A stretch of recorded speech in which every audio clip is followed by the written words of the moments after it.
సువర్తమానము, అదేవిధంగా రక్షకుడు ఉదయించాడు. దేవదూతలు ఏం చెప్పారంటే 2 విషయాలు ఇక్కడ చెప్పారు. ఏంటండి? సంతోషకరమైన ఒక విషయాన్ని మీకు తెలియపరుస్తున్నాను. అదేంటనంటే మీ కొరకు ఒక రక్షకుడు ఉదయించాడు. ఈ 2 విషయాలు గొల్లలకు చెప్పడం మనం చూస్తూ ఉన్నాం. ఎవరు అనంటే దేవదూతలు. సంతోషించాల్సిన విషయం ఏంటి? అసలు రక్షింపబడ్డం అంటే ఏంటి? అసలు రక్షకుడు రావాల్సిన అవసరం ఏంటి? ఎందుకు సంతోషించాలి అనే విషయాలు మనం ఈరోజు తెలుసుకుందాం. మరి దానికి ముందుగా మనం చూసినట్లయితే, నేను బ్యాక్గ్రౌండ్ నుంచి వస్తాను. వెనక నుంచి వస్తే అసలు ఎందుకు ఏంటి అనేది అర్థమవుతుంది. వెనక్కి వెళ్ళిపోయినట్లయితే ఆది కాండము 3వ అధ్యాయం 8లోకి వెళ్ళిపోతుంది. అది చల్లపూటన ఆదామును అతని భార్యయు తోటలో సంచరించుచున్న దేవుడని యెహోవా స్వరమును విని దేవుడని యెహోవా ఎదుటికి రాకుండా తోట చెట్ల మధ్యను దాగుకొనగా దేవుడని యెహోవా ఆదామును పిలిచి, నీవు ఎక్కడ ఉన్నావని అని. అందుకు అతడు, నేను తోటలోని స్వరం వినినప్పుడు దిగంబరినిగా ఉంటిని గనుక భయపడి దాగుకుంటుని అనేను. ఏంటండి? దేవుడు చల్లపూట మానవునితో కలిసి మాట్లాడి మరి చక్కగా స్నేహం చేసి వెళ్ళేవాడు రోజు. అయితే ఒక రోజు ఏమైందనంటే ఆదాము కనబడట్లేదు. ఎప్పుడు దేవుడు ప్రత్యక్షమైనప్పుడు ఆదాము ముందే ఉండేవాడు సంతోషంగా, దేవుడిని కలుసుకోవాలని, దేవుడితో మాట్లాడాలని, దేవునితో మరి స్నేహంగా మెలగాలని ఎంతో సంతోషించేవాడు. కానీ ఈరోజు ఏమైపోయాడంటే ఒక చెట్టు దగ్గర దాక్కోవడం మనం చూస్తూ ఉన్నాం. ఎందుకు దాక్కున్నాడు? భయం అనేది మానవునికి మొదలైంది. ఎందుకనంటే ఆజ్ఞ అతిక్రమం చేశాడు ఆదాము. అయితే ఈ ఆజ్ఞ అతిక్రమం వల్ల ఏమొచ్చింది? మరణం అనేది మనిషికి ప్రాప్తించింది. పాపం వల్ల వచ్చే తీర్థం ఏంటండి? అంటే మనం కష్టపడి పాపం చేస్తే మనకు వచ్చేదేంటి? బహుమతి మరణం. అంటే దేవుని నుంచి దూరంగా ఈ మరణం మనల్ని తీసుకువెళ్తుంది. ఎందుకంటే మనిషి పాపం చేశాడు, మనిషి ఆజ్ఞ అతిక్రమం చేశాడు, మనిషి శరీర రీత్యా తినకూడని ఆ పండును తిని ఏం చేశాడు? దేవుడు అనుగ్రహించే మహిమను పొందలేదు. ఏ వేదమును లేదు, అందరూ త్రోవ తప్పి దేవుడు అనుగ్రహించే మహిమను పొందలేకపోయారు. అయితే ఇప్పుడు మానవులు దేవుడు సమీపించగలరా?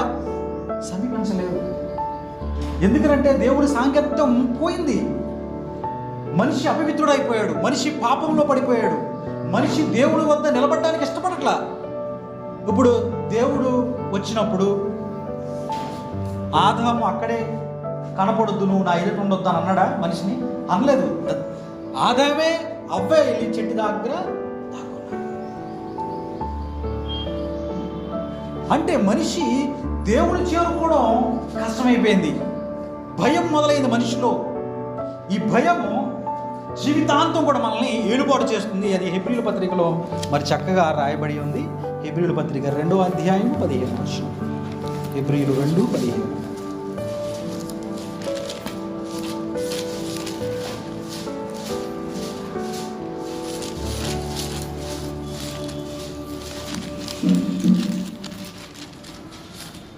చదవండి. హెబ్రీయులు 2:15. కాబట్టి ఆ పిల్లలు రక్తమాంసములు గలవారైనందున ఆ ప్రకారమే మరణం యొక్క బలం గలవారిని అనగా అపవాదిని మరణం ద్వారా నశింపు చేయుటకును జీవితకాలం అంతే మరణ భయం చేత దాస్యములకు లోబడిన వారిని విడిపించుటకును ఆయన కూడా రక్తమాంసంలో పాలుపడాలి. ఆమేన్, హల్లెలూయా. ఇక్కడ జీవితకాలమంతయు మరణ భయము చేత దాస్యత్వము చేత అంటే మానవునికి ఇప్పుడు జీవితకాలమంతా ఈ మరణం వల్ల ఏమైపోతాం? ఒక క్రైస్తవులనే కాదు, మీరు ఏ మతంలోనైనా ఏ కులంలో అయినా చూసుకుంటే మరణం అయిపోతే ఎక్కడికి పోతాం? మనం మరణం అయిపోతే ఏమైపోతాం? మనం మరణం అయ్యే ముందు ఈ పుణ్యకార్యాలు చేయాలి, మరణం అయ్యాక కూడా ఇలాంటి పూజలు చేయాలి, ఇలాంటి కార్యక్రమాలు జరిగించాలి. ఈ విధంగా చేస్తే మనం ఎక్కడికి వెళ్ళిపోతాం? స్వర్గానికి వెళ్ళిపోతామని అనేకుల్లో అనేక రకాల భయాందోళనలు మొదలయ్యాయి. అనేకులు అనేక రకాల ఆచారాలను ఆచరించడం మొదలెట్టారు. అయితే దేవుడు ఏమన్నాడంటే మేకల యొక్కయు గొర్రెల యొక్కయు రక్తము ఈ మనుష్యుని ఏం చేయలేదు, పరిశుద్ధ పరచలేదు. కాబట్టి ఇప్పుడు ఈ మరణం మీద అధికారం ఏ విధంగా మరి మనిషికి కలుగుతుంది? ఈ మరణాన్ని ఏ విధంగా మనిషి జయించగలడు? ఈ పాపం వల్ల వచ్చే జీతం మరణం. అయితే ఎందుకు ఈ మనిషి పాపంలో పడిపోతున్నాడు అంటే మనిషికి ఒక నియమం ఉంది. ఏంటి ఆ నియమం? శరీరంలో పాప నియమము అనేది ఉంది. మనం రోమీల పత్రిక 7వ అధ్యాయాలకు వెళ్ళినట్లయితే మనకు అక్కడ చక్కగా వివరించారు దాని గురించి. రోమీల పత్రిక 7వ అధ్యాయము వేరొక నియమము నా అవయములలో ఉన్నట్టు నాకు కనబడుచున్నది. అది నా మనసునందున్న ధర్మశాస్త్రంతో పోరాడుచు నా అవయంలో ఉన్న పాప నియమం నన్ను చెరబట్టుకోబడుచున్నది. అయ్యో అయ్యో నేనెంత దౌర్భాగ్యుడను బట్టి ఇట్టి మరణమునకు లోనగు శరీరం నుండి నన్ను ఎవడు విడిపించాడు. చూడండి, అపోస్తులైన పౌలు గారే ఏమన్నాడు? అయ్యో నేను శరీర నియమంలో ఉన్నాను. మీరు దాని పైన చదువుకోండి కావాలంటే 7 పైన ఏం చెప్తారంటే అక్కడ, అయ్యా నేను మంచి చేయాలని కోరుకుంటున్నాను, అయ్యా నేను మంచి జీవితాన్ని జీవించాలని కోరుకుంటున్నాను, కానీ నా వల్ల కావట్లేదు. ఎందుకు కావట్లేదనంటే నా శరీరంలో ఒక నియమం ఉంది. అది నన్ను ఎప్పుడు దిగజారుతూనే ఉంచుతుంది. అది నన్ను ఎప్పుడు చిలువుగా చిక్కులు పెట్టే పాపంలోనే పడవేస్తూ ఉంది. కాబట్టి నేను ఎంత దౌర్భాగ్యుడిని, ఇట్టి మరణమునకు లోనగున శరీరాన్ని ఎవడు వినిపిస్తారు? నేను మంచి చేయాలనుకుంటున్నాను, మంచిగా బ్రతకాలనుకుంటున్నాను, పరిశుద్ధమైన జీవితం జీవించాలనుకుంటున్నాను, కానీ నా వల్ల కావట్లా. అయితే అక్షరం ఏం చేస్తుంది? యాజ్ఞను హేతువు చేసుకుని చంపుతుంది. మనం అన్నగారు చాలాసార్లు చెప్పేవాళ్ళు అదే విషయం. కొరింథీయులకు రాసిన పత్రిక 6 2 కొరింథీయులు 3:6 మా సామర్థ్యం దేవునిలో కలిగి ఉన్నది. ఆయనే మమ్మను కొత్త నిబంధనలో కలగా అక్షరంలో కాదు కానీ ఆత్మకి పరిచారకులవుటకు సామర్థ్యం కలిగించి ఉన్నాడు. అక్షరము చంపును గాని ఆత్మ జీవింప చేయు. ఆమెన్, హల్లెలూయా. ఇదండి ఇప్పుడు ఎందుకు మనం సంతోషించాలి, ఎందుకు మనకు రక్షకుడు అవసరం అని అంటే, మనం కష్టపడి మన శరీరానుసార నియమాన్ని బట్టి పాపం చేస్తే మనకు వచ్చేదేంటి? అక్షరమును బట్టి, ధర్మశాస్త్రమును బట్టి నువ్వేం చేయాలా? నువ్వు వ్యభిచారమైతే రాళ్లతో కొట్టి నిన్ను చంపేయాలా? నువ్వు దొంగవి లోభివైతే నిన్ను చంపేయాలా? నువ్వు ఏ నేరాన్ని చేస్తే ఆ నేరానికి తగిన శిక్షకు నువ్వు అర్హుడు. కానీ దేవుని వాక్యం ఏం చెప్తుంది? రోమియా పత్రిక 3:11 నీతిమంతుడు లేడు, ఒక్కడును లేడు, గ్రహించువాడెవడును లేడు, దేవుడు వెతుకువాడును లేడు, అందరూ త్రోవ తప్పి ఏకముగా పనికి మాలిన వారై మేలు చేయవాడు లేడు, ఒక్కడును లేడు. ఏంటండి? నీతిమంతుడు ఒక్కడును లేడు అంటే ఈ లోకంలో ఎవరైనా మంచివారు ఉన్నారా? ఎవరు లేరు. ఏమన్నారు? నీతిమంతుడు ఎవడునూ లేడు. అయితే అక్షరం ఏమి చెప్తుంది? ధర్మశాస్త్రం ఏం చెప్తుంది? నువ్వు చేసిన పాపం ఆజ్ఞ అతిక్రమణ బట్టి నీకు పాపము సంక్రమించింది. ఈ పాపం వల్ల వచ్చే జీతం ఏంటంటే మరణం. పైగా దేవుడు అనుగ్రహించే మహిమను పోగొట్టుకున్నారు. అంటే దేవుడు అనుగ్రహించే మహిమను పోగొట్టుకున్నారు. ఎక్కడ? ఎదెను తోటలోనే పోగొట్టుకున్నారు. అంటే ఆదిలోనే మానవుడు ఏమైపోయాడు? దేవుడు అనుగ్రహించే మహిమను కోల్పోయాడు, దేవుడికి దూరంగా పారిపోయాడు. మరి ఇప్పుడు మనం చూసుకున్నట్లయితే ఏ భేదము లేదు, ఏ ఒక్కడు కూడా నీతిమంతుడు లేడు. అందరూ నువ్వు పైకి మాలే వాళ్ళే మరి దేవుడి నుంచి దూరంగా పారిపోతున్నారట. కాబట్టి ఇటువంటి ఒక మనిషిలో ఒక నియమం బయలుదేరింది. ఇప్పుడు అపోస్తలుల పౌలు గారు ఏం చెప్తున్నారు 7వ అధ్యాయంలో ఏముంది? శరీర నియమము. శరీర నియమము అనేది నాలో ఉందయా? నేను ఏ మంచి చేయాలనుకుంటున్నానో ఆ మంచి నేను చేయట్లేదు, ఆ మంచిని విడిచిపెట్టి పాపానే చేస్తున్నాను. ఎందుకంటే నాలో ఒక నియమం అది. నా శరీరం ఎప్పుడు పాపానికి లాగుతూ ఉంది, పాపంలో నన్ను పడవేస్తూ ఉన్నది. కాబట్టి మరి యెషయా గ్రంథం 61వ అధ్యాయాన్ని యేసు ప్రభు వారు మందిరానికి వెళ్ళి చదువుతారు. ఏంటంటే పేదలకు సువార్తమానం ప్రకటించుటకును, నలిగిన వారిని ఓదార్చుటకును, బంధింపబడిన వారిని విమోచించడానికి నేను వచ్చానంటాడు. అంటే మానవుడు ఏమైపోయినప్పుడు బంధింపబడ్డాడు. మానవుడు రకరకాల మరి వ్యవహారాల్లో బంధింపబడ్డాడు, రకరకాల వ్యసనాలలో బంధింపబడ్డాడు. మనిషి ఈ బందీకానంలో నుంచి బయటికి రాలేడు.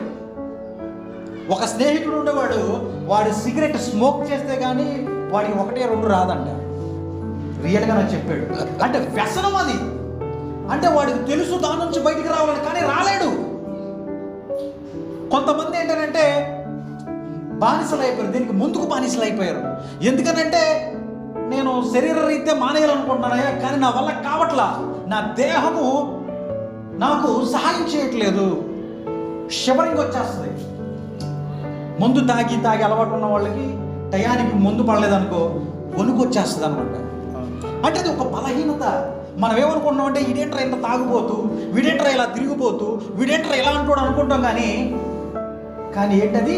బానిసత్వం. మనిషిలో ఒక్కొక్కరిలో ఒక్కొక్క రకమైన బానిసత్వం అనేది ఏలుబాటు చేస్తుంది.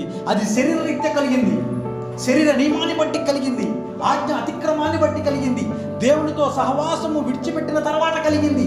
దేవుని మహిమను మనందరం ఏం చేసాం? విడిచిపెట్టి పారిపోయాం. మరి ఇప్పుడు మనిషి ఏ విధంగా దేవునికి దగ్గర అవుతాడు? మనిషి పాపానికి ప్రాయశ్చిత్తం ఏంటి?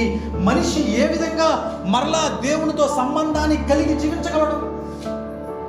ఇప్పుడు మనం చూసుకున్నట్లయితే, మరి నిర్గమాకాండములో చూసినట్లయితే 24:2 చూస్తే, నిర్గమాకాండము 24:2 చూస్తే దేవుడు ఏం చేస్తాడంటే మోషేను మాత్రమే సినియా పర్వతం వద్దకు సమీపించమంటాడు. ఏంటండి? మోషేను మాత్రమే సినియా పర్వతం వద్దకు సమీపించమంటాడు. దాని తర్వాత లేవీయులకు రాసిన పత్రిక 16:2 చూస్తే, నేను కరుణాపీఠం మీద మేఘం మీద నేను వస్తానయ్యా, అయితే అహరోను వస్తాడు కదా ఏటేటా బలించుకుని, అయితే సంవత్సరానికి ఒక్కసారి అతను నా వద్దకు రావాలి, ఒకవేళ అంతకు మించి నా దగ్గరకు వస్తే కుదరదు, ఎందుకంటే నేను అతి పరిశుద్ధుడను. కాబట్టి లేవీకాండం 16:2 కూడా మనం అక్కడ చూస్తూ ఉంటాం. తర్వాత సంఖ్యాకాండం 4:20 కూడా ఒక విషయాన్ని మనం చూస్తూ ఉంటాం. ఏంటంటే వారు మందస్సాన్ని తెరవడం మనం చూస్తూ ఉంటాం. ఏంటండి? ఎక్కడంటే మొదటి సమయంలో 6:19 చూస్తాం. బెత్షెమెషు వారు యెహోవా మందస్సాన్ని తెరుస్తారు. ఎప్పుడైతే యెహోవా మందస్సాన్ని తెరుస్తారో 50,070 మంది చనిపోవడం మనం చూస్తాం. బెత్షెమెషు వారు దేవుని మందస్సాన్ని తెరుస్తారు. తెరవంగానే ఏమైపోతారు? దేవుని మహిమకు తట్టుకోలేక వారందరూ చనిపోతారు. అదే విధముగా లేవీకాండం నిర్గమకాండం 34:3 ఎవరు కూడా నన్ను సమీపించడానికి వీల్లేదు అని దేవుడు చెప్పేస్తాడు. ఎందుకంటే మానవుడు సమీపించడానికి లేదు, ఎందుకంటే పాపంలో ఉన్నాడు మనిషి, బంధకంలో ఉన్నాడు మనిషి. దేవుడు పరిశుద్ధుడు, ఆ పరిశుద్ధతను తట్టుకోలేడు మానవుడు, కాబట్టి చచ్చిపోతాడు.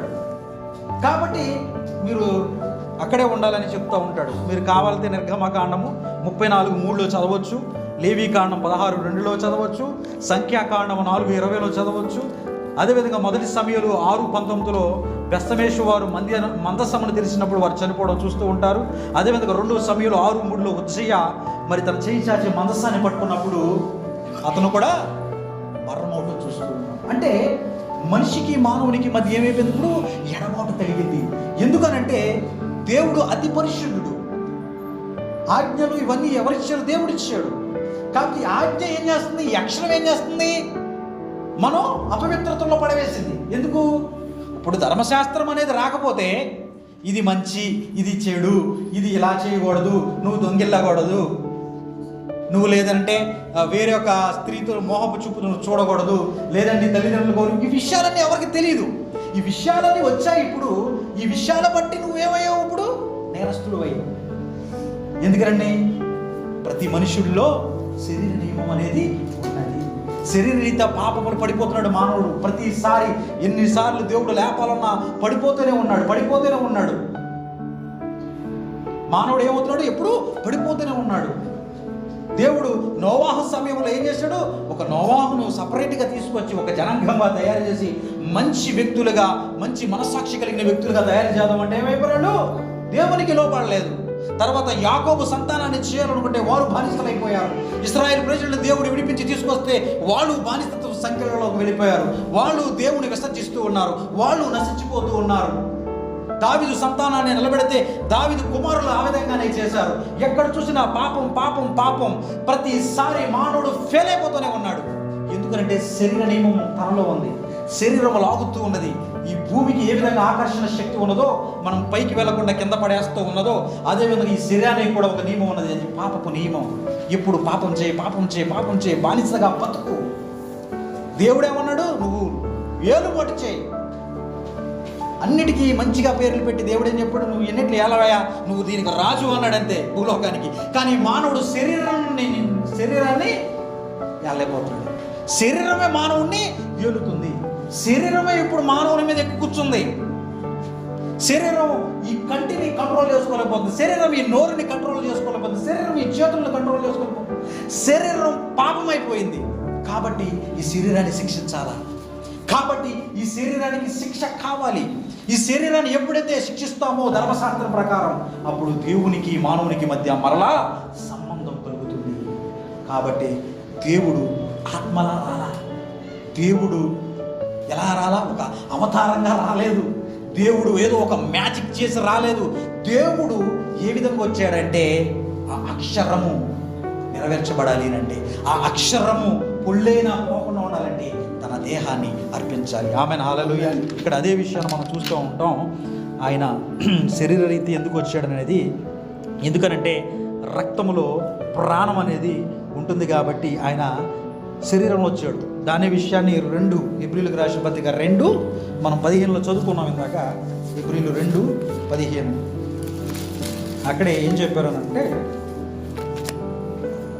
కాబట్టి ఆ పిల్లలు రక్తమాంసము గలవారైనందున ఆ ప్రకారమే మరణము యొక్క బలము గలవారిని, అనగా అపవాదిని మరణము ద్వారా నశింపచేయుటకును, జీవితకాలమంతయు మరణ భయము చేత దాస్యమునకు లోబడిన వారిని విమోచించుటకును ఆయన కూడా రక్తమాంసములో పాలివాడాయను. ఆమేన్, హల్లెలూయా. ఆమేన్. రక్తమాంసంలో క్రీస్తు ఎందుకు రావాల్సి వచ్చిందో తెలుసా? రక్తమాంసంలో మనం పాపం చేస్తున్నాం కాబట్టి, రక్తమాంసంలో మనం శరీర నియమానికి బందీలైపోయాం కాబట్టి, శరీర రీత్యా ఎప్పుడు ఏ మంచి మన జీవితంలో కనపరచట్లేదు కాబట్టి మనం అయిపోయాం, పాపం అయిపోయాం. ఇప్పుడు కొన్ని ధర్మాలు ఏం చెప్తాయి? అసలు పాపం లేకుండా పాపం చేసిన ప్రతి ఒక్కరిని చంపేస్తే పోలా అంటాయి కొన్ని ధర్మాలు. మరి ఎవడు నీతిమంతుడు? ఏ భేదం లేదు, అందరూ దుర్మార్గులే. ఏ మనిషి కూడా నీతిమంతుడు ఈ లోపల ఎవడున్నాడు? ఎవడు లేడు. ఒక వ్యభిచార స్త్రీని రాళ్లతో కొట్టినప్పుడు యేసు ప్రభు వారికి వాళ్ళు వేస్తున్నారయ్యా, మరి వ్యభిచారంలో పట్టబడింది, ధర్మశాస్త్రం ప్రకారం రాళ్లతో కొట్టి చంపేయాలకన్నాడు. యేసు ప్రభు ఒకే ఒక డైలాగ్ వేశాడు, మీలో ఎవడైనా పాపం చేయకపోతే వేసుకోవచ్చు. ఒక్కడైనా. ఎందుకు? అందరిలో పాపం ఉంది. అలాగే ఈ లోకములో పాపాన్ని సంహరించేయాలనుకుంటే మనిషి జీవం కొట్టి ఉండదు. ఎవడు బతుకుతాడు? అందరూ పాపాత్ములే, అందరూ పాపం చేస్తున్నారు, అందరూ శరీర రీత్యా అమ్మబడ్డారు దాసత్వంలో, అందరూ శరీర రీత్యా దుర్మార్గమైన నీచ జీవితాన్ని జీవిస్తూ ఉన్నారు. అందరం చంపేసుకోపోతే ఇంకెంత సృష్టి? అందరినీ చంపేసుకోపోతే ఇంకేముంది? పుట్టించుకోవడం ఎందుకు, చంపేయడం ఎందుకు? కాబట్టి దేవుని యొక్క గొప్ప ప్రణాళిక చాలామంది అర్థం చేసుకోలేరు. అందుకని ఈ పాపాన్ని తీసివేయాలి, ఈ పాపానికి పరిహారము రావాలి. ఈ పాపానికి పరిహారంగా ఏం చేశాడు ఆయన? కన్యక గర్భమున ఒక మాంసముతో ఒక మనుష్య రీతిగా జన్మించి మన కొరకు ఆయన మరణించాడండి. ఆమేన్, హల్లెలూయా. హల్లెలూయా. అదే క్రిస్మస్. క్రిస్మస్ అనంటే ఏంటనంటే క్రీస్తును ఆరాధించుట. క్రిస్మస్ అంటే ఏంటనంటే ఒక విడుదల మన జీవితాల్లో, మన శరీరము బలహీనతలో మనం చేసిన ప్రతి పాపమును ఆయన రీప్లేస్ చేయడానికి రావడమే, ఈ లోకానికి ఒక శరీరంగా రావడమే ఒక నిజమైన క్రిస్మస్. అందుకని అంటున్నాడు ఇక్కడ 15లో ఏమంటున్నారు? జీవితకాలమంతయు మరణ భయము చేత దాస్యముకు లోబడిన వారిని. జీవితకాలమంతా మనకు భయం, జీవితకాలమంతయు మన మరణ భయం. నేను చస్తే ఎక్కడికి పోతానో, నరకానికి పోతానేమో, నా జీవితం అంతమైపోతే ఏ విధంగా ఉంటుందో ప్రతి ఒక్కడికి భయమే. కానీ కేవలం క్రీస్తు ప్రభు ఒక్కడే, కేవలం క్రీస్తు ప్రభు ఒక్కడే ఆయన ఈ లోకానికి రావడం బట్టి, ఆయన కన్యక గర్భాన్న, ఆయనలో పాపం లేదు. చూడండి, ఆయనలో పాపం లేదు. ఎందుకంటే ఆయన కన్యక గర్భాన్న ఉదయించి ఆ రక్తాన్ని మన కొరకు చివరి రక్త బొట్టు వరకు మన పాప పరిహారార్థం ఏటేటా తెచ్చేవాళ్ళు. మేకలు గొర్రెలు అవి ఇవి, కానీ మరలా పాపం గుర్తుకొచ్చేది, మరలా తెచ్చేవాళ్ళు చొచ్చును, మరలా పాపం గుర్తుకొస్తుందే కానీ పాపం పరిపూర్ణంగా తీయడానికి లేదు.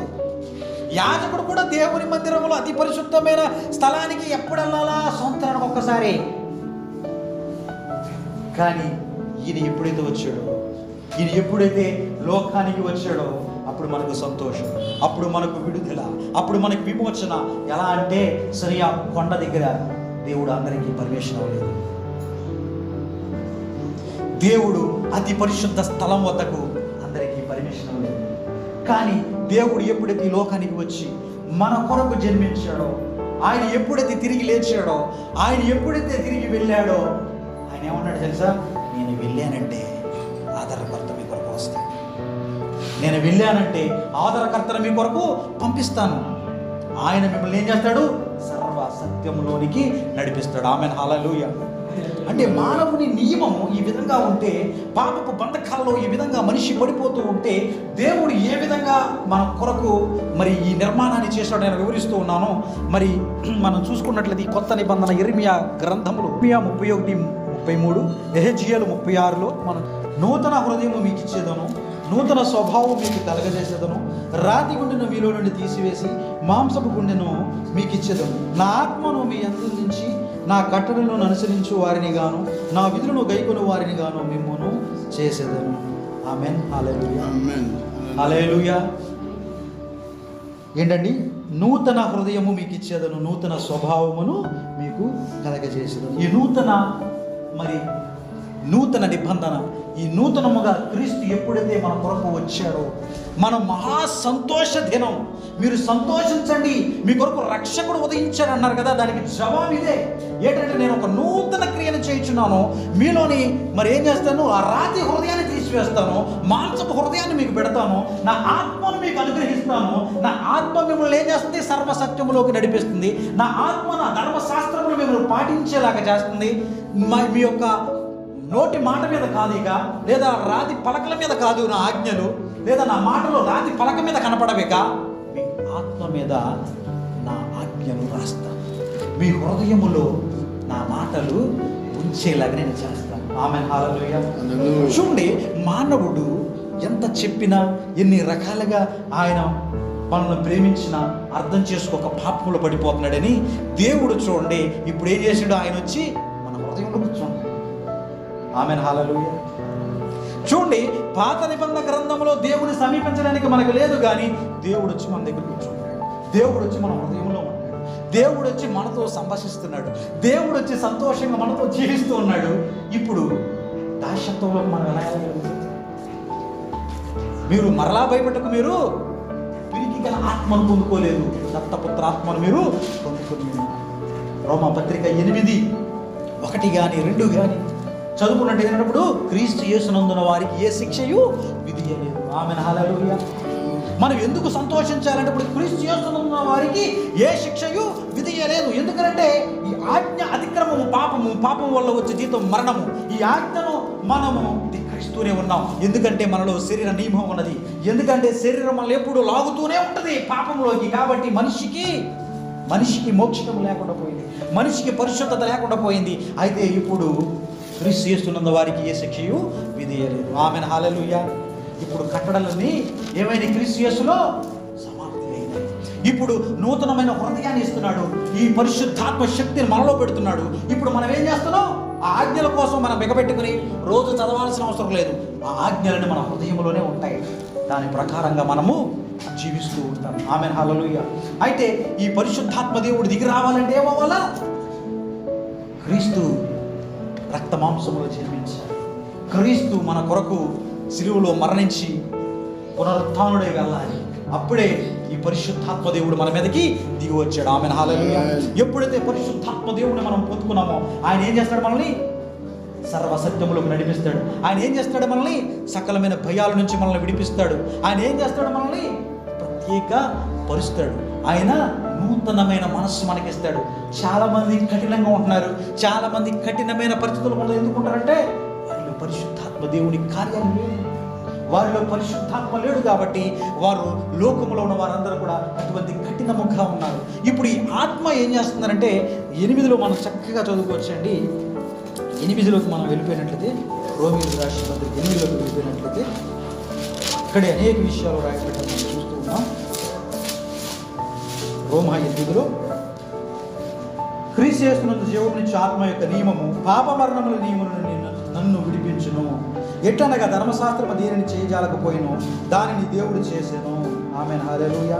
శరీరమును అనుసరింపక ఆత్మను అనుసరించి నడుచుకుని మనమందరము ధర్మశాస్త్ర సంబంధమైన నీతిని విధి నెరవేర్చబడవలనని పాప పరిహారము నిమిత్తము దేవుడు తన సొంత కుమారుని పాప శరీరకారముతో పంపి ఆయన శరీరమందు పాపమునకు శిక్ష విధించాను.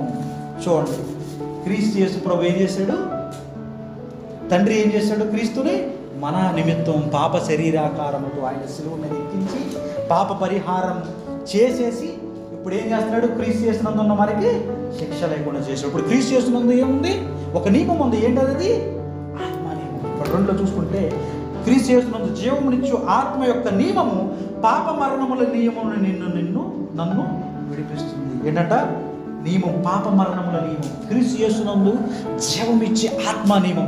శరీరములు మనకున్న నియమం ఏంటి? ఎప్పుడు దొరలో, పాపంలో దొరలో, పందిలా బ్రతుకు, జీవితాంతం ఎప్పుడు ఏదో ఒక పాపంలో పడుతూనే ఉండు. అది శరీర నియమం. అయితే క్రీస్తు యేసులోకి వస్తే మనకున్న నియమం ఏంటి? క్రీస్తు యేసునందు జీవమునిచ్చు నియమము. ఆ ఆత్మ నియమము ఏం చేస్తుంది?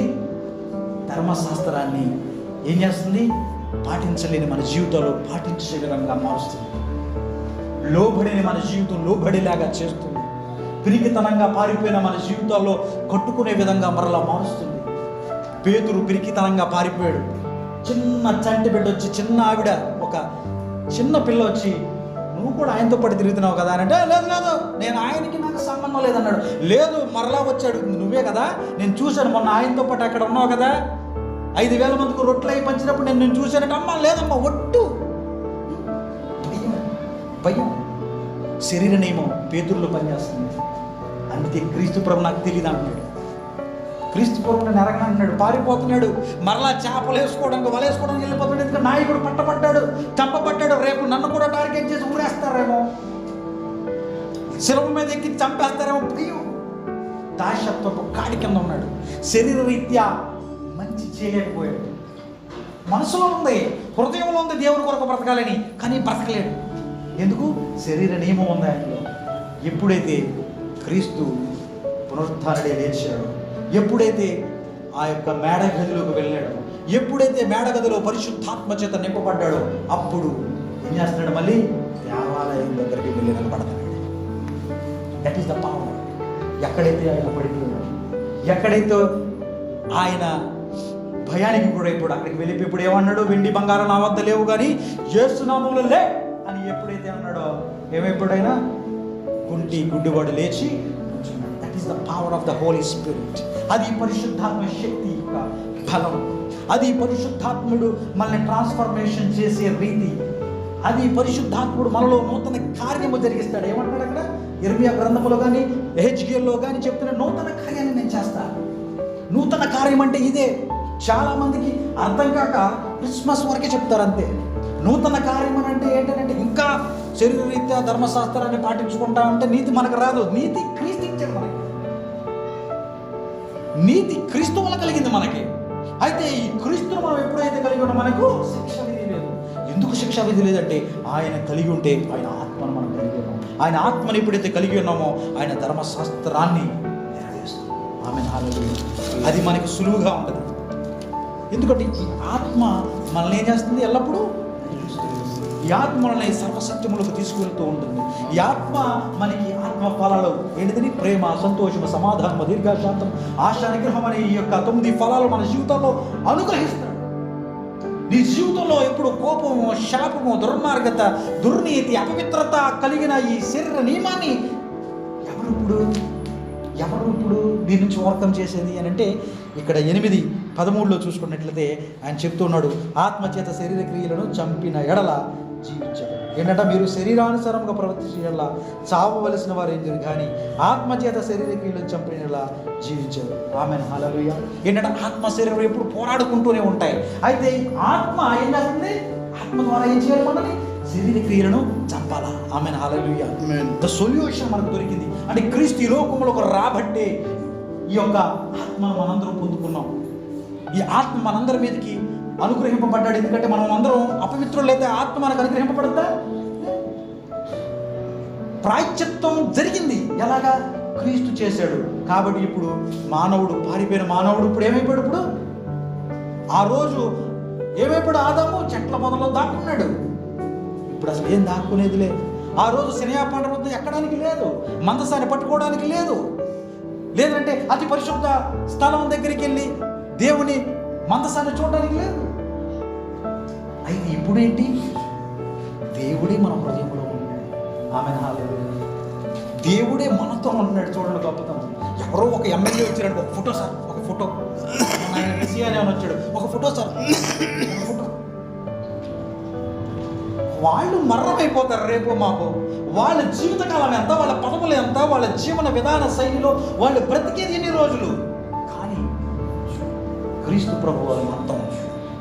క్రీస్తు ప్రభువారు మనలో ఉన్నాడు. ఒక రోజా, 2 రోజుల? ప్రధానమంత్రి వస్తే నీతో ఒక రోజు ఉంటాడు, 2 రోజులు ఉంటాడు, తర్వాత వెళ్ళిపోతాడు.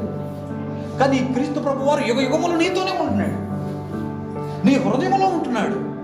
ఎప్పుడైతే క్రీస్తు నీ హృదయంలో జన్మిస్తాడో అదే క్రిస్మస్. ఆమేన్, హల్లెలూయా. ఆమేన్. క్రీస్తు ప్రభువారు మన హృదయంలో జన్మించిన రోజు నుంచి మన క్రిస్మస్. ఆమేన్.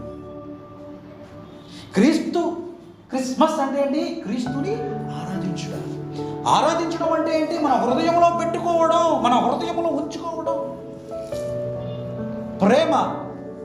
ఇప్పుడు ఒక వ్యక్తిని మనం ఆరాధిస్తున్నాడు, మన హృదయంలో నింపుబడి ఉంటాడు. అతను లేస్తుంగానే అరే ఏమిప్పుడు ఏంటి, ఫోన్ చేద్దామా, అరే ఎలా ఉన్నాడు ఏంటి, మాట్లాడదామా, అసలు ఆయన ఏం చెప్తున్నాడు వెళ్దామా అని ఫోన్ కాల్ చేస్తాం. అవునా కదా?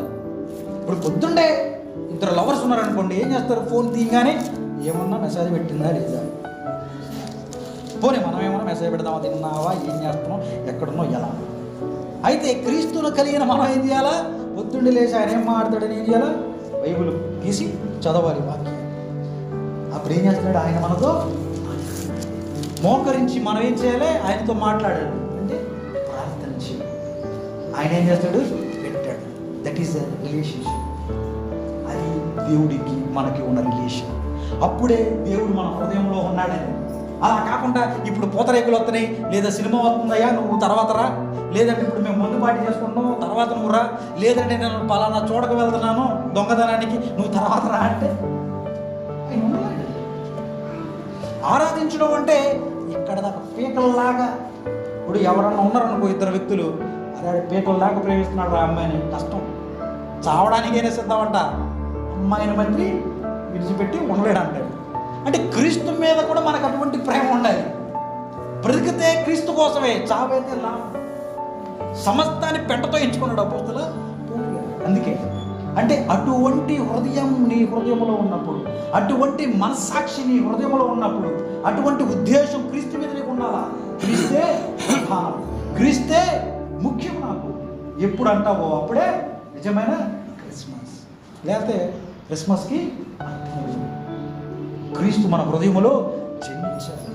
క్రీస్తు ఎప్పుడైతే మన హృదయంలో జన్మిస్తాడు ఏం చేస్తాడు? ఆయన ఆత్మ నియమాన్ని మనకు అనుగ్రహిస్తున్నాడు. లేదంటే మనం శరీర నియమంలో ఉంటాం. శరీర నియమంలో ఉంటే మనం ఏం చేస్తాం? కష్టపడి పాపం చేస్తాం. కష్టపడి పాపం చేస్తే మనకు వచ్చేది ఏంటి? జీతం, మరణం. అయితే క్రీస్తులో ఉంటే మనకి ఏ శిక్ష విధి లేదు. ఎందుకు లేదు అని అంటే ఆయన దగ్గరకు వస్తే ఆత్మనియమం మనలో పనిచేస్తుంది. ఈ ఆత్మనియమం ఏం చేస్తుంది అని అంటే మనల్ని జీవింపజేస్తుంది.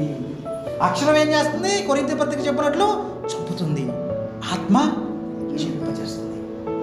అయితే ఇప్పుడు ఆత్మ జీవింపజేయాలన్నా, ఆత్మ మనకు అనుగ్రహింపబడాలన్నా, ఆత్మతో నింపబడాలన్నా పాప ప్రాయశ్చిత్తం జరగాలంటే క్రీస్తు రావాలి.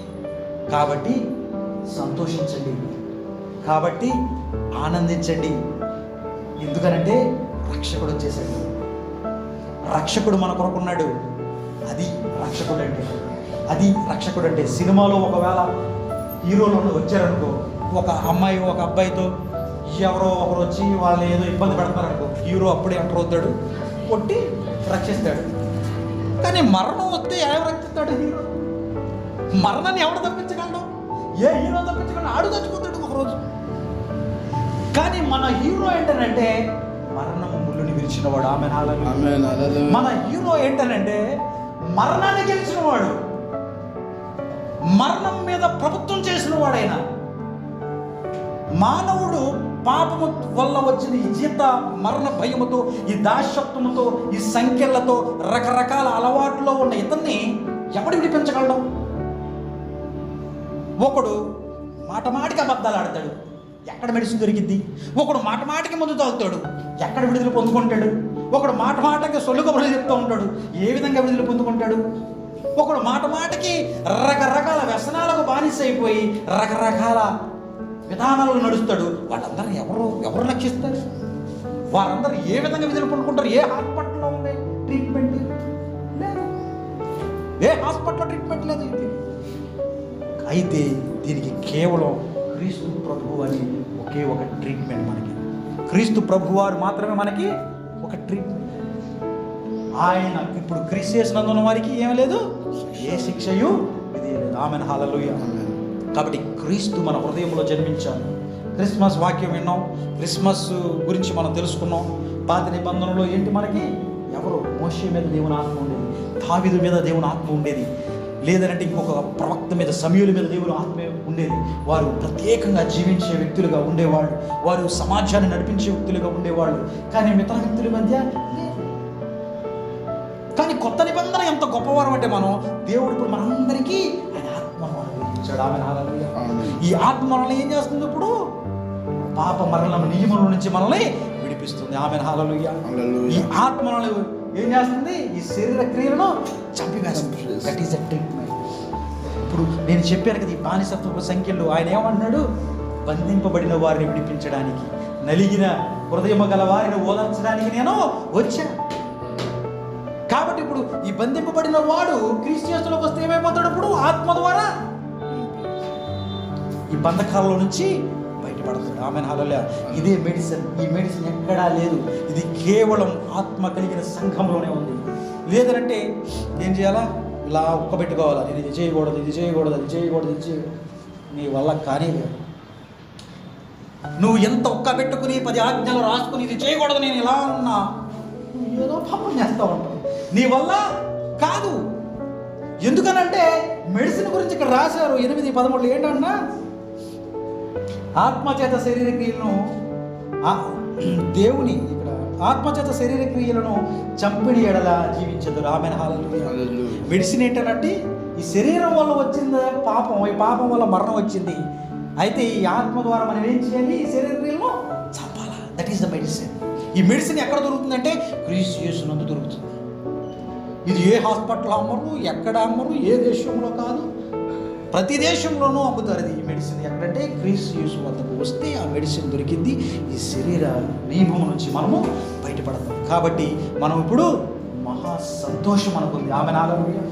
చూడండి, ఇది సంతోషించవలసిన అవసరం అండి. ఇది ఇప్పుడు దీనికోసం మనం ఏమైనా చేశామా? మీరు ఏమైనా చేశారా దీనికోసం? క్రీస్తు యేసు ప్రభు ఎప్పుడు వచ్చాడు? నువ్వు నీతిగా బ్రతికినప్పుడు, నువ్వు నీతిగా ఉన్నప్పుడు వచ్చాడా? కాదు. ఆయన మనం ఇంకనూ పాపులమై ఉండగానే వచ్చాడు. ఆమేన్, హల్లెలూయా. ఆయన ఇంకనూ పాపులుగా ఉండగానే దేవుడు లోకమును ఎంతో ప్రేమించిన కాగా తన అద్వితీయ కుమారునిగా పుట్టిన వారి యందు విశ్వాసముంచు ప్రతివాడును నశింపక నిత్య జీవం పొందినట్లు ఆయనను అనుగ్రహించాడు. ఆయన మనకి ఇచ్చివేశాడు. అందులో ప్రేమ ఉంది. కాబట్టి సంతోషం మనకి ఎందుకో తెలుసా? ఎందుకే సంతోషం? ఎందుకంటే మనిషి శరీర రీత్యా ఫెయిల్ అయిపోయాడు, శరీరాన్ని జయించలేకపోతున్నాడు, శరీరంలో నశించిపోతున్నాడు. కాబట్టి ఈ శరీరం నుంచి తప్పించాలంటే ఏమవ్వాలా? క్రీస్తు రావాలి. క్రీస్తు వస్తే ఆత్మ నియమం పనిచేస్తుంది. ఆత్మ నియమం ఉంటే శరీర నియమాన్ని కాల్చివేయబడుతుంది. కాబట్టి ఇప్పుడు ఈ సంఘమా, మరి నిజమైన క్రిస్మస్ అని అంటే క్రీస్తుని నువ్వు కలిగి ఉన్నప్పుడే. నిజమైన క్రిస్మస్ అంటే క్రీస్తు ఆత్మను నువ్వు పొందుకున్నట్టు. కాబట్టి ఎవరైతే ఆత్మను పొందుకోలేదు, మరి ఈ ఆత్మను పొందుకున్నాం అని మనకు ఎలా తెలుస్తుంది? ఈ ఆత్మను మనం ఏ విధంగా పొందుకున్నాం, కరెక్ట్ ఆత్మ కాదని తెలుసుకోవాలంటే ఏం చేయాలి? చెట్టును చూసి కాయని చెప్పాలి. అలాగే మన బిహేవియర్, మన ఆలోచనలు, మన విధానాలను చూసి మనం ఏం పొందుకున్నాం అని చెప్పవచ్చు. ఎందుకంటే ఆత్మ ఏం చేస్తుంది? సంతోషము, సమాధానము, దీర్ఘశాంతము, ఆశా నిగ్రహము ఇవన్నీ ఇస్తున్నాడు. అంటే ఒకవేళ నేను చర్చకు వచ్చి ఆత్మలు పొందుకుని డిబి అనుకుంటా ఎగురుకుంటూ వెళ్ళిపోయి ఇంటికి వెళ్ళిన తర్వాత ఆడిని ఈయన ఇష్టం వచ్చినట్టు ఏదేదో అనుకుని లేదా రకరకాల మన పాపపు జీవితాలు అలాగే ఉన్నాం అనుకో, ఆత్మని ఏం చేస్తున్నావు? నువ్వు దుఃఖపరుస్తున్నావు. ఆత్మని ఏం చేస్తున్నావు? నువ్వు నీ హృదయాన్ని కఠినపరుచుకున్నావు. నువ్వేం చేస్తున్నావు అంటే అక్కడ వరకు నువ్వు తీసుకుంటున్నావు అంతే. చర్చ దాకా ఇంటికి వెళ్ళిపోయి నీకు ఇష్టం. అంటే ఆయనకి నీ హృదయాన్ని తెరవట్లా. నీ హృదయంలో వేరే ఏదో కూర్చోబెట్టుకున్నావు కదా పుట్టినప్పటి నుంచి, దాన్నే ఎలిబోటు చేస్తాం. కాబట్టి ఆత్మకార్యం నీలో జరగట్లేదు. కాబట్టి ఆత్మను మనం నిజంగా పొందుకుంటే నిజంగా ప్రేమ, సంతోషము, సమాధానము, దీర్ఘశాంతము, ఆశా నిగ్రహము, దయాలత్వము, మంచితనం ఇవన్నీ మన జీవితంలో ఏమవుతాయి? కనిపించాలి. ఇవన్నీ కనిపించాలి. అలా కాకుండా నేను అది చేస్తున్నా ఇది చేస్తున్నా అంటే ఆత్మ వచ్చాడు మనలోకి ఏంటంటే అదే అవన్నీ జరగాలి. మనలో ట్రాన్స్ఫర్మేషన్ చేస్తున్నాడు ఆయన. ఉరకనే ఎవరు ఆత్మ అంటే ఆత్మఫలాలు అవి మళ్ళీ అక్కడ ఏ కొట్టులో దొరకవు, ఏ షాపులో దొరకవు. ఇవన్నీ ఆత్మను పొందుకున్నాకే ప్రేమ, సంతోషం, సమాధానం, దీర్ఘశాంతం అనే ఈ ఫలాలు మనం లోకానికి ఇవ్వగలుగుతాం, ఇతరులకు చూపించగలుగుతాం. మనలో మనం ఇతరులు ఆకర్షితులుగా ఎప్పుడు చేయగలుగుతామనంటే ఇప్పుడే. శరీరంగా నువ్వు చేయలేకపోతున్నావని దేవుడు ఆత్మ ఇచ్చాడు. అప్పుడే నువ్వు క్రీస్తు ప్రభుని ఈ లోకానికి చూపించగలవు. ఒక స్టార్ని చూసి జ్ఞానులు అందరూ వచ్చారు, అవునా కదా? ఒక స్టార్ని చూసి ముగ్గురు జ్ఞానులు వచ్చారు. ఆ విధంగా ఈ లోకంలో మనం కూడా ఒక స్టార్స్ లాంటి మనం నిజమైన స్టార్స్ ఎప్పుడైతామో అప్పుడు అనేకులు క్రీస్తు ప్రభు వద్దకు తీసుకొస్తాం. ఈ స్టార్గా మనం వెలిగింపబడాలంటే ఏం కావాలి? మనకి పరిశుద్ధాత్మ సాయం కావాలి. పరిశుద్ధాత్మను ఎప్పుడైతే పొందుకున్నామో, ఆత్మ ఫలాలతో ఎప్పుడైతే బ్రతుకుతున్నామో అనేకులు ఏమవుతారా? ఆకర్షింపబడతారు. వీడు ఇలా ఉన్నాడు రా, ఇంత మంచిగా మారిపోయాడేంట్రా, వీడు ఇలాంటి తాగుబోతా, ఇలాంటి వ్యక్త, వీడు ఇలాంటి దుర్మార్గుడా, కానీ ఇంత జీవితం ఇలా మారిపోయిందిరా, చార్చడం ఇంత మృదువుగా మాట్లాడుతున్నాడేంట్రా, ఇంత ప్రేమగా మాట్లాడుతున్నాడేంట్రా, ఇంత ప్రేమగా పలకరిస్తున్నాడేంట్రా, ఈ నోట్లో అన్ని బూతులే కదరా బాబు, వీడు మాట్లాడితే మనుషుల మీద చేసుకునేవాడు కదరా, ఇలా మారిపోయాడేంట్రా అని ఆ వెలుగు నీలో కనిపించాలి. ఈ లోకం ఏమైపోయింది? చీకటమైపోయింది. దేవుడు ఏం చేశాడు? వచ్చి లోకాన్ని వెలిగించాడు. ఆ వెలిగిన వారిలో మనందరం ఒక్కొక్కరు ఒక్కొక్క స్టార్స్. ఈ స్టార్స్ను చూసి ఏమవ్వాలా? లోకంలో ఉన్న ఒక్కొక్కరు క్రీస్తు వైపు రావాలి. అందుకేనంటే దేవుడి వాక్యంలో దేవుని ఎవరు చూడలేదు, నీవే ప్రతిబింబముగా ఉన్నావు దేవునికి, నీవే ప్రతిబింబంగా ఉన్నావంట. మనమే ఒక ప్రతిబింబం, ఒక అర్థానికి దేవుడికి ఒక జెరాక్స్ అంట. మనం మన జీవితాన్ని చూసి క్రీస్తు ఇలా ఉంటాడేమరా, క్రీస్తు ప్రేమ ఇలా ఉంటుందేమరా అని చెప్పి వాళ్ళు రావాలంట. కాబట్టి ఇటువంటి హృదయం రావాలంటే ఏం కావాలా? దేవుని ఆత్మ మనకు కావాలి. దేవుని ఆత్మ కావాలంటే ఏం కావాలా? పాప ప్రాయశ్చిత్తం జరగాల. పాప ప్రాయశ్చిత్తం జరిగిపోయింది కాబట్టి మనకి ఇప్పుడు మహా సంతోషం. మన కొరకు రక్షకుడు మన కొరకు ఉదయించాడు.